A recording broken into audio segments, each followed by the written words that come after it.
সুমন,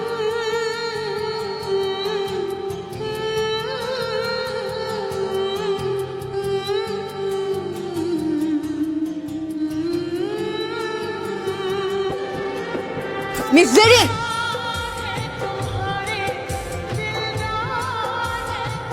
আমাদের বাড়িতে এসে আমার বাগদত্তাকে থাপ্পড় মারার সাহস কোথায় পেয়েছেন আপনি?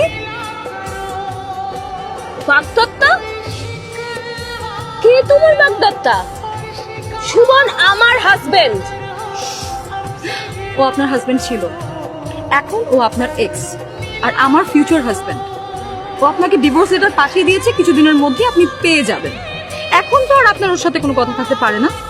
যতক্ষণ পর্যন্ত ডিভোর্স লেটার আমি আমার নিজের হাতে না পাই, ততক্ষণ পর্যন্ত কোনো তৃতীয় পক্ষ এসে আমাদের মাঝখানে কথা বলতে পারবে। সুমন, তুমি না